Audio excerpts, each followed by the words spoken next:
Welcome back to ESPR Boxing's YouTube channel. Delighted, as always, to be joined by Paul Kelly. This is a reaction video to the weigh-in for the European super lightweight title fight in Wolverhampton tomorrow night, live on Sky Sports, between Azim and Franck Petitjean. Paul, good speech. You always enjoy doing these videos for you. We're just 24 hours or so away from fight night this week or today. Been a big week in boxing, but obviously a lot of the focus has been on a couple of press conferences that have happened. So it's nice to look forward to a fight, and it's a good one. What did you think of that weigh-in we just saw? Both fighters have made weight inside the 140 limit. Azim had about half a pound to spare. Petitjean, bang on 140, was seen glugging a rather large bottle of water or sports drink, whatever it was. But yeah, give me your thoughts into what we've just seen. Yeah, thanks, mate. Thought it was an interesting way, and it's always, with these. Obviously, Petitjean, we're not an expert on him by any stretch, but yeah, I thought he looked good on the scales. Obviously, as you mentioned there, having to down that energy drink or whatever it was, literally not even sipping it, just downing it straight away. So, I mean, some people read into that what you will, the old classic reach for the water as soon as you've made weight.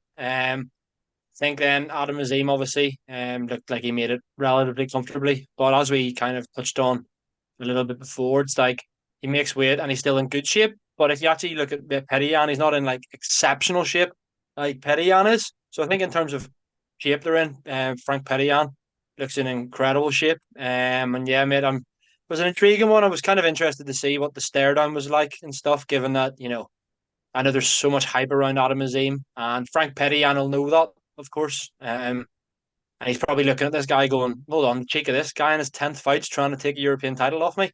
Who does he think he is? Kind of thing.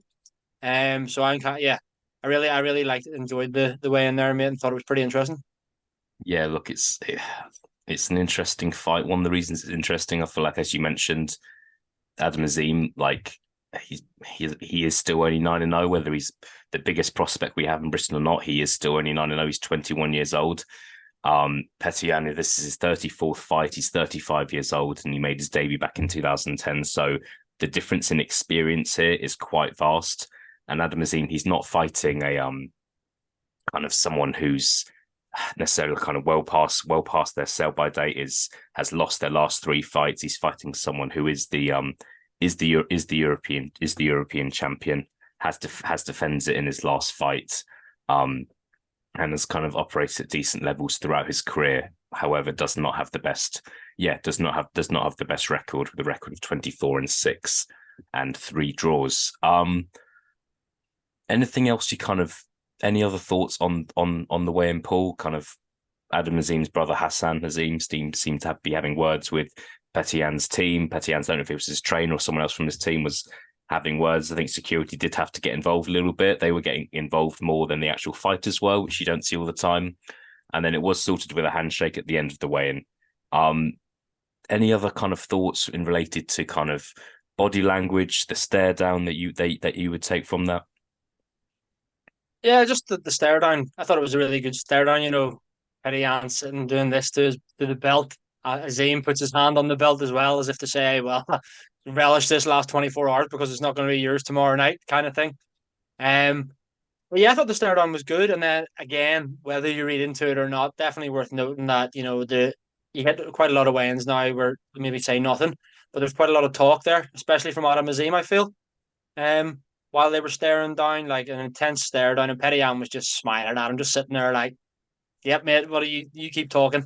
Um, but yeah, Adam Azim was talking to him, and then if you do read anything into it, I suppose the fact that Azim turned away first, obviously saluting to the crowd, then beating his chest.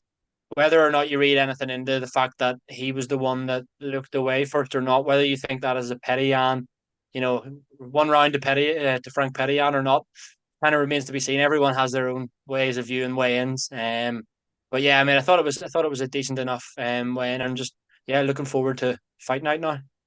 Brilliant, brilliant. We will move on to our predictions shortly. If you're watching this video, please do check out a couple of the other lads are doing a video purely based on final predictions, which will be coming out midday on Saturday, the day of fight night. And please do check out the rest of our content as well. Paul, just going to quickly go over the latest betting odds before we do our final predictions. We'll start with the challenger. Adam Azim is 1-12 to win this fight, 8-13 to win by stoppage, and 7-4 to win by decision.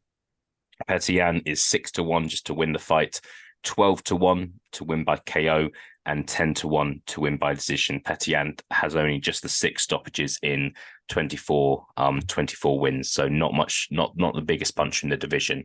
We'll go straight into it. We'll go with you first. What is your final prediction for this European title fight tomorrow night? Yeah, mate, thanks for that. Those betting odds do actually interest me, despite them being very one-sided. I did a short earlier in the week, and I kind of was in two minds. I was like, right, he's going to bang him out of there, Adam Azim, within 5 or 6 rounds, or he's going to win on points. That was kind of my thing. Um, and I kind of sticking with that, you know. So whether does that count as sitting on the fence where I can't actually make up my mind between the two? I'm going for an Adam Azim win.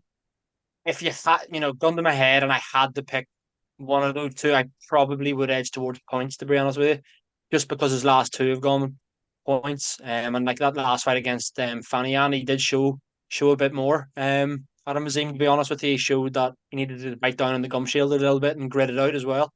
So he can do that. I think, yeah, maybe the safer bet is for him to win on points. But if a stoppage is what you like, for me, it's gonna maybe come early. Yeah, look, I mean, look, the bookies think it's going to be end by stoppage. 7-4 for Azim to win by decision at decent odds. Petitjean, he's got 6 losses on his record, but only one of those is a stoppage loss, and that was back in 2014. So I don't think you can take too much from that. Adam Azim, it's a tricky one because I think he's the main event here. He wasn't the main event last time. He will want to make a statement here. I think that yeah, he had a reputation as being this guy who was just banging everyone out. And as he's kind of gone up the levels, he's still winning comfortably, but he's not doing that. So I'm going to join you and go for Adam Azim on points here. But we'll see. I think he could get a knockdown maybe, but yeah, I'll go Adam Azim on points as well with you. So we are in agreement. We'll leave it there, Paul. It's been an action-packed boxing week. There's been lots of talking points with it. It's been press conferences as well. Obviously, there is this other fight other events taking place in Manchester tomorrow night on TNT Sports. ESPL will be there. Please check out all of our content. And yeah, that's it from us. Be good to speak to you again, Paul, as always. We'll speak to you again soon. Obviously, Chantel Cameron versus Katie Taylor, the rematch is happening next weekend. So we're looking forward to that one. But in the meantime, I hope you're all good. Yeah, and I'll speak to you again soon. Thanks very much, mate. All the best.